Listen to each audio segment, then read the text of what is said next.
From the grand chambers of the council, the rulers of empires watched in disbelief. The stories had spoken of humanity as savage, brilliant, but self-ruin consumed by their own wars. Yet here they stood, their ships drifting like predators among wreckage, scavenging with mechanical ruthlessness. Humanity had not come for peace, nor sought allies, nor forgiveness for their disappearance. They had come as conquerors. High Chancellor Vexer of the Alvari Dominion sat frozen as reports poured in. The battle had lasted but 4 hours. The mighty Drek Armada, 1,000 ships strong, had been eradicated. Not even the Council's most powerful empires had ever achieved such a swift, absolute victory.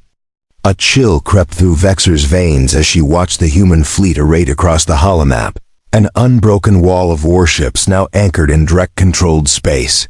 No messages. No negotiations, only silence.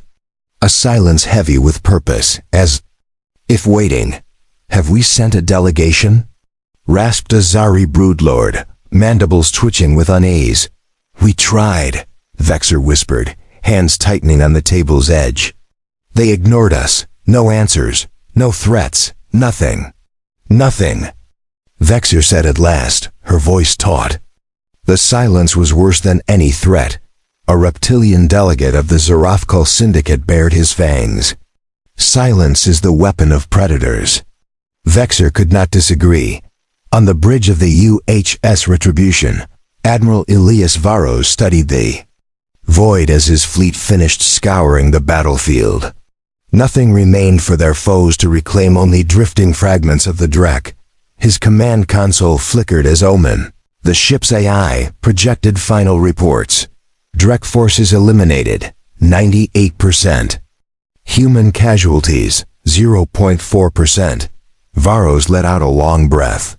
Too easy, he muttered. They were supposed to be this sector's apex predators.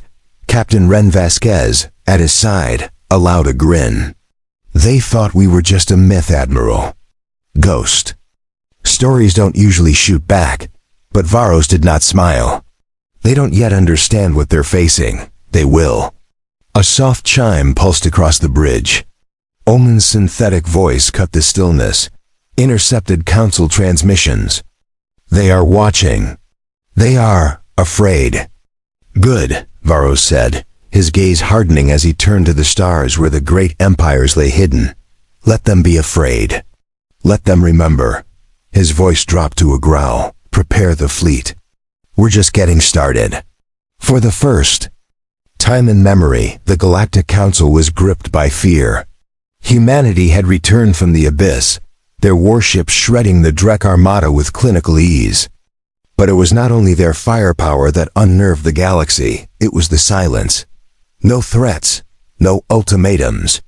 Only the methodical destruction of all who opposed them. On the council capital of Zor, High Chancellor Vexer convened Enkofindian Emergency Summit. The Grand Hall, once a chamber of careful politics, now hummed with unease. Every empire had sent envoys, even the aloof Zari swarm, who long despised the council. A towering projection filled the chamber with the latest reports.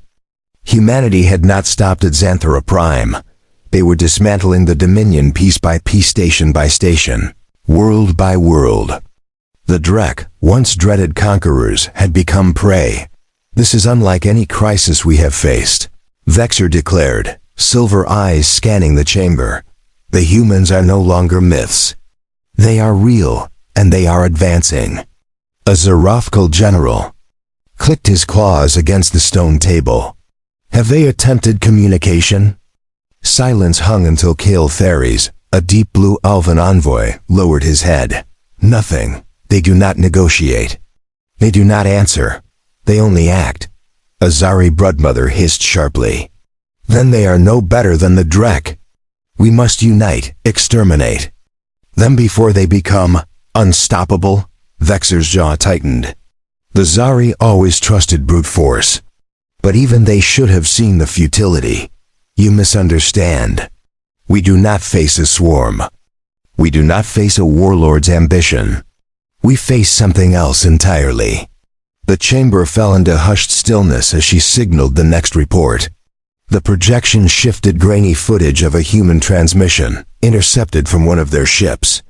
A deep, steady voice filled the air. "We do not seek war, but we will not be forgotten." The recording cut to a world the humans had seized. But instead of slaughter, something stranger unfolded. Factories roared to life under human banners. Orbital defenses were rebuilt. Even the native populace, once enslaved by the Drek, remained untouched. "This," Kale whispered, shaken. "This is not conquest." Vexor's voice was cold. "No, this is the work of an empire." She paused. "A species that never truly died. A species reclaiming what was lost." The realization weighed over the council like a pall. Humanity had not returned for vengeance.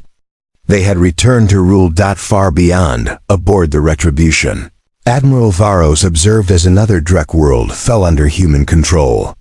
His officers moved with silent precision, each understanding the gravity of their task. This was more than a campaign. This was legacy. The galaxy had erased humanity once. It would not do so again. A chime pulled him from thought. Another intercepted message, this one from the council. Urgent, a request for peace talks. Varos exhaled slowly, a grim smile tugging at his lips. "Finally," he murmured. "They understand." Captain Vasquez arched a brow. "What now, Admiral? Do we negotiate?" Varos turned from the viewport, his voice even. "Not yet." His eyes returned to the fleet beyond, steel giants in the void, their weapons glinting like the gaze of predators. "First," he said, "we make them remember who we are." The council's plea for peace went unanswered. Days stretched into weeks, and still humanity's silence held. But they did not assault council worlds. They made no demands. Instead, they continued their cold, deliberate dismantling of the Drek Dominion system after system falling like dry leaves to fire. The Drek, who had once stalked the stars as nightmares, now fled in panic, scattering like vermin before an inferno. This was not war. It was eradication. The council had never witnessed such a campaign. Wars of the past dragged into decades, choked by politics, strained alliances, and endless debates over resources. Humanity fought differently. No drawn-out sieges, no hesitation. Each battle struck like a hammer, swift, final, inevitable. They advanced not as soldiers, but as a storm. High Chancellor Vexor felt the weight of history pressing against her chest as she read the reports. Drek world seized. 42. Drek warships destroyed. 2,136. Human losses, minimal. And now, something more chilling still. Carvo Via, the Drek homeworld, was under siege. In less than a month, humanity had done what the council could not in centuries. "They are executing them," hissed an Arathi broodlord, mandibles twitching. "Every warlord, every officer eradicated, and yet," murmured Kale Ferries, the Alvan diplomat, voice low, "they do not touch civilians, they do not plunder." The chamber grew still as the truth spread like frost. The humans were not conquerors in the way history understood. They were worse. They were erasing their enemy from existence itself. "They must be stopped," a Zaral general snarled. "If they can do this to the Drek, they can do it to any of us." "Perhaps," Vexor said carefully, "we should stop calling them a threat and start calling them something else." Confusion rippled across the chamber. She drew a breath and made her choice. "I will go to them myself." Murmurs erupted. "You, to them?" the Zorion voice spat. "To monsters who spurn every attempt at peace?" "They are not monsters," Vexor answered firmly. "They are survivors. And if we do not understand them, we will all fall to them."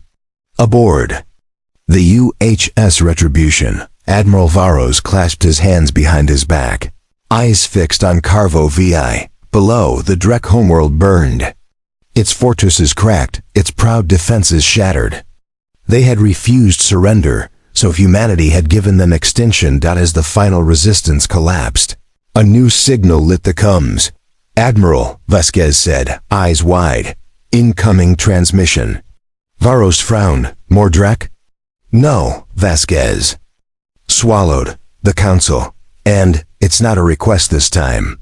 They're sending an envoy." Silence wrapped the bridge. The humans had ignored every attempt at diplomacy. Now the Council was desperate enough to come in person. Varos exhaled, weighing the meaning. At last he nodded. "Let them come." His gaze sank back to the burning planet. "But they won't. Find the galaxy they remember." The envoy arrived under heavy escort, a single sleek vessel, bearing the Council's sigil, slipping into human space like a lamb among wolves.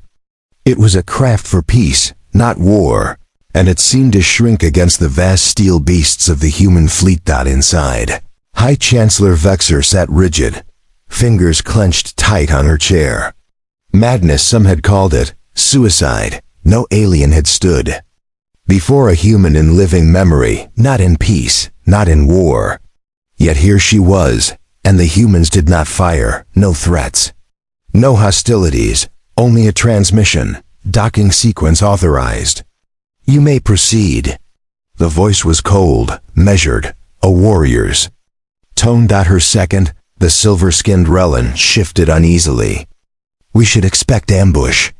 "If they wanted us dead," Vexer said, steady, "we'd never have made it this far."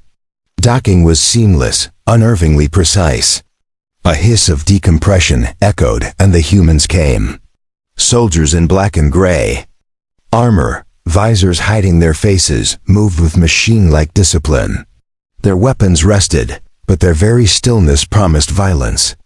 At their center stood a man whose presence bent the air itself, Admiral Elias Varos. His uniform bore no medals, no lavish marks of power. Only one insignia rested on his shoulder, the crest of the United Human Systems. His gaze fixed on Vexer, cold, unreadable, heavy as gravity itself. "You asked for a meeting," he said at last. His voice carried no warmth, no welcome. Action measured, they carried themselves like ghosts who had returned to haunt. The living Varos led her into a dimly lit chamber, devoid of unnecessary decoration. A single table sat in the center, surrounded by utilitarian chairs. Tactical displays flickered along the walls, depicting real-time fleet movements. Drek, Dominion, once one of the greatest military forces in the galaxy, was being crushed in real time before her very eyes. Vus gestured toward a chair. Sit. Vexer hesitated before lowering herself into the seat. Vus remained standing. "You came here to talk." He said so.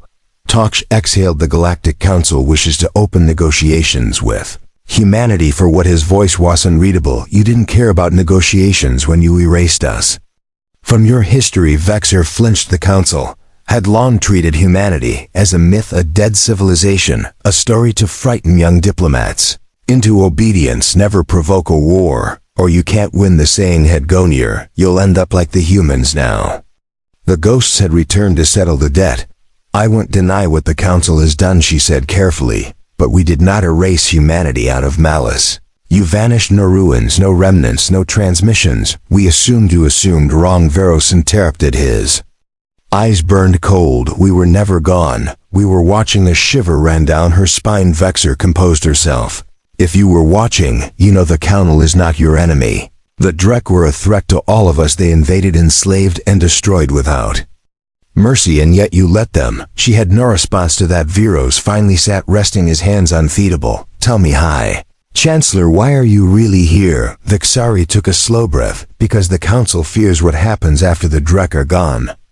Silence stretched between them. Smart. Foss muttered. For once he leaned back slightly. "So let's talk about the truth. Your Council doesn't want peace. It wants to contain us, to keep humanity from doing what it was always meant to do." "And what exactly is that?" she asked. Vus met her gaze take back. "What's ours?" A cold weight settled in her chest.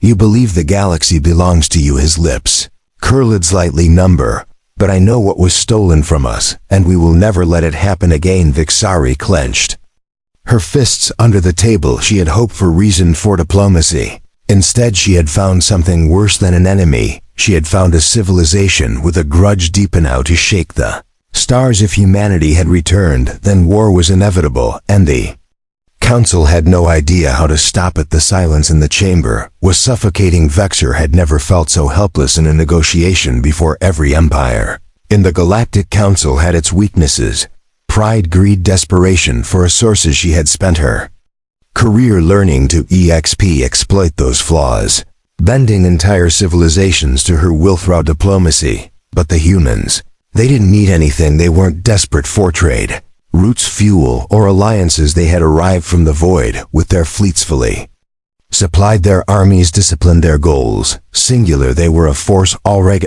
prepared to take what they wanted, and that made them the most dangerous civilization the galaxy had ever seen. Admiral Varos studied her, his piercing blue eyes betraying no emotion. The humans were not merely vengeful, they were patient. They had waited in the shadows for centuries. Vexor took a steadying breath. What exactly is it that humanity wants?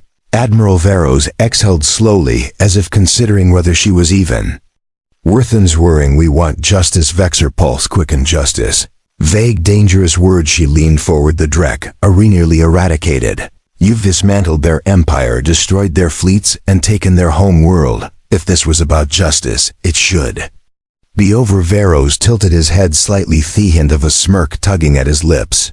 You think this ends with the Drekker blood turned to ice? Varos continued. They were just the beginning, the ones foolish enough to strike first. But the rest of you, the ones who stood by and watched, the ones who let it happen, Helen, in your next. Vexor, breath caught in her throat. Humanity was betrayed. Pharaoh said, his voice measured but cold. We had Hadley's friends. We built an empire, once one that spanned the stars, and when fewer came, when we needed help the most, the Council abandoned us. Vexor Mindrist. She had read the ancient records, the conflicting accounts of humanity's supposed fall. Some had claimed the humans destroyed themselves in war. Others said their homeworld was consumed by some unknown force. But no record spoke of an alliance, of a betrayal. Vus continued, his voice heavy with the weight of history. When the war came to our doorsteps, we sent distress calls, pleas for aid. We fought alone. We died alone. Vexor swallowed her. That was centuries ago. Voss's expression didn't change, and yet here we are. The meaning was clear. Humans never forget. A cold realization gripped her. You don't just want justice, you want retribution. Varos didn't deny it. Instead, he simply said, we will make sure no species ever forgets humanity. Again a heavy silence filled the chamber. Vexari had come here hoping to find common ground, but now she saw the truth. This wasn't just about vengeance. It wasn't even about war. Humanity was reclaiming its place in the galaxy, and the Council had two choices: bend the knee or be swept away. Her voice was barely above a whisper. What happens now, Vestudno? He looked toward the hollow display where human fleets were already moving toward new systems. Now you decide whether you want to survive the new order or be part of the ruins we leave behind. Vexor had never feared anything in her life until now. Vexor had always considered herself a master of diplomacy, but for the first time in her life, she felt like a novice standing before for something. She could not negotiate with Admiral Voss, and his people did not operate like the other civilizations of the Council. They did not seek political maneuvering, resource, or trade. They did not beg for recognition or ask for a seat at the table. They were here to take what had been denied to them. The cold certainty in Voss's voice sent a shiver through her bones. You misunderstand, Admiral, she said, carefully choosing her words like a surgeon handling a blade. The current Council is not the one that abandoned you. We are willing to acknowledge our mistakes to forge a new relationship with humanity. Varos exhaled sharply. Almost a relationship like the one you had with the Drek. Her breath caught. Hanos, he knew the truth.